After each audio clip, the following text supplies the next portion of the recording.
दोस्तों, क्या आपको पता है कि जिस हिसाब से हम पेट्रोल और डीजल का इस्तेमाल कर रहे हैं, उस हिसाब से आने वाले 40 से 50 सालों तक तेल खत्म हो जाएगा।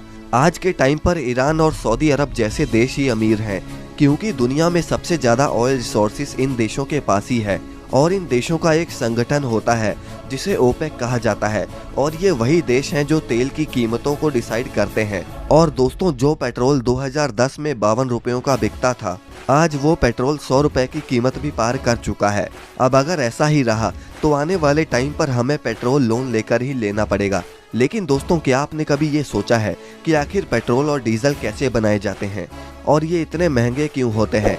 जानने के लिए वीडियो के लास्ट तक बने रहिए। दोस्तों, पेट्रोल बनाना वीडियो में जितना आसान लगता है, असल में ये उतना ही मुश्किल होता है। दरअसल पेट्रोल और डीजल जमीन से निकालने के प्रोसेस की वजह से महंगे होते चले जा रहे हैं। और ऐसा नहीं है कि पेट्रोल कंपनीज पेट्रोल को पंप करके सीधा पेट्रोल जमीन से निकाल लेती हैं और हमारे तक पहुंचा देती हैं। दरअसल पेट्रोल या डीजल हमें जमीन के भीतर से गाढ़े और काले तरल पदार्थ में मिलता है, जिसे पेट्रोलियम कहा जाता है। और ये दोनों ही फ्यूल इसी पेट्रोलियम से बनते हैं। पेट्रोलियम का मीनिंग होता है चट्टानों से बनने वाला तेल। वैसे पेट्रोलियम के बनने की भी एक इंटरेस्टिंग कहानी है। पहले के टाइम पर धरती पर जब नेचुरल डिजास्टर्स हुए तो जमीन पर रहने वाले पेड़ और जानवर जमीन के अंदर ही दब गए और ये डिकम्पोज होकर प्रेशर की वजह से पेट्रोलियम में कन्वर्ट हो गए। अब इसके बाद इंसानों ने कई बड़ी बड़ी मशीनों से ड्रिलिंग करके पेट्रोलियम को निकाल लिया और इस पेट्रोलियम में क्रूड ऑयल यानी कच्चा तेल होता है। और एक बार जब इसे निकाल दिया जाता है, तब इस कच्चे तेल को कारखाने में भेज दिया जाता है।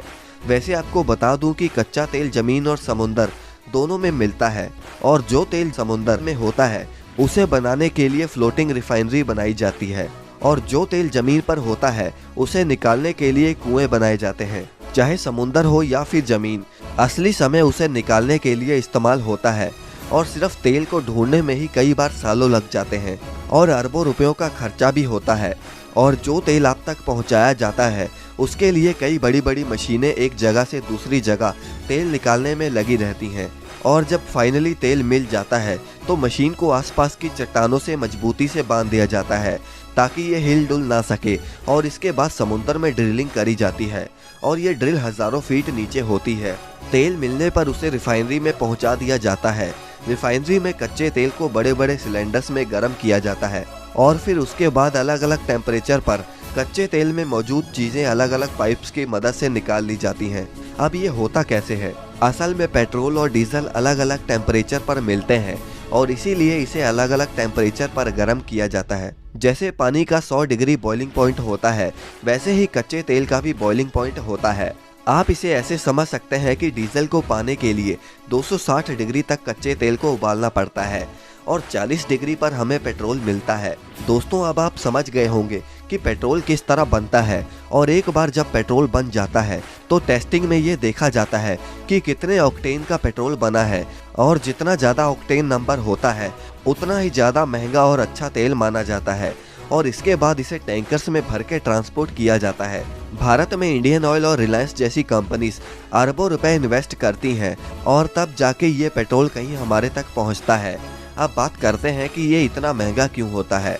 दोस्तों, पहला रीज़न तो आपको समझ आ गया होगा कि इसे निकालने का प्रोसेस बहुत खर्चीला होता है। अब पेट्रोलियम से निकालने वाले अलग अलग तेल की कीमत भी अलग अलग होती है। अब जिन देशों के पास अपने ऑयल रिजर्व होते हैं, वहाँ ये तेल सस्ते पड़ते हैं, और जिन देशों के पास ऑयल रिजर्व नहीं होते, वहाँ पर रिफाइनरी और डिस्टिलेशन का प्राइस और भी ज़्यादा महंगा हो जाता है।